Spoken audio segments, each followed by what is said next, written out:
Duke has national championship talent, but it won't have a national championship season.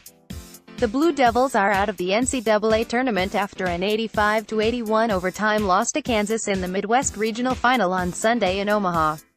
There's no shame in that result.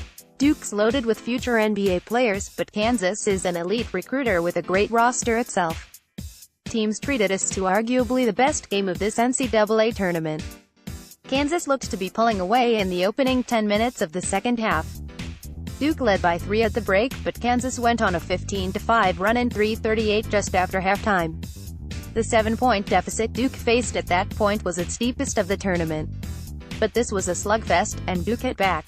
The Blue Devils tied the game at 57 just inside the 10-minute remaining mark, and it was clear at that point that the two Blue Bloods would play the dramatic kind of game you hope for when teams like Duke and Kansas meet up in the Elite Eight. This wasn't just one of the tournament's greatest games, but the season's. Duke led by 3 in the final minute.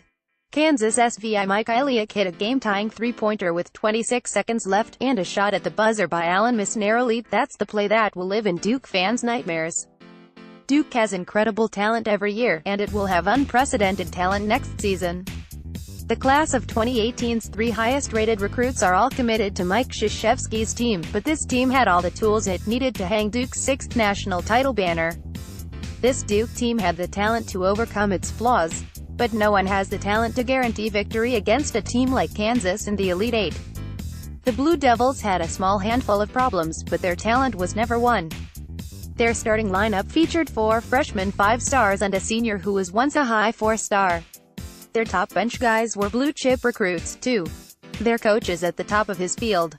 Talent can cover for a lot of things. It can even cover for a weird inability to play good man-to-man defense with 5 future NBA players on the floor. Duke probably got a bit lucky to have its defensive numbers get so much better after Krzyzewski shifted to an unusual for him zone defense in February. The Blue Devils seemed to benefit from an awful lot of teams missing an awful lot of fairly open threes for an awful lot of games. But even as Duke seemed iffy on D, it was a top 10 team by opponent-adjusted defensive efficiency. The only team still alive in the tournament who rated better is Michigan. Maybe the Blue Devils were clunky and underachieving, but being huge and fast still makes it hard to get scored on. Duke's season ended by a whisker. If Duke were a few small notches better on defense, the Blue Devils probably would have won and headed for San Antonio. But I don't think analysis of why Duke's season is over now has to be much more complicated than, this is the NCAA tournament, and Kansas is really good, and Duke lost what was basically a coin flip game. Duke lost, but it wasn't indicative of anything that serious.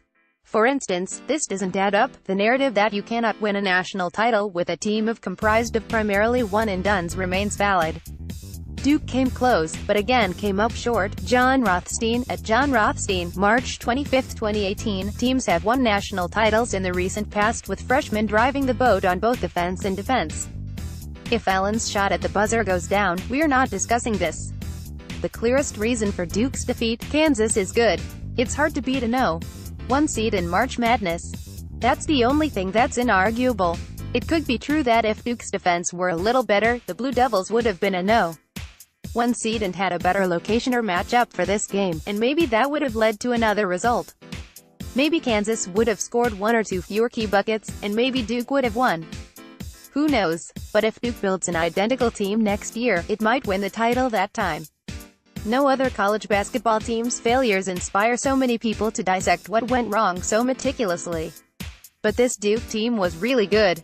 It was No.3 in the country in Ken Pomeroy's rating, the product of being No.2 on offense and number 9 on defense. The Blue Devils had the athletic upside to be the number 1 team in the country on any given night.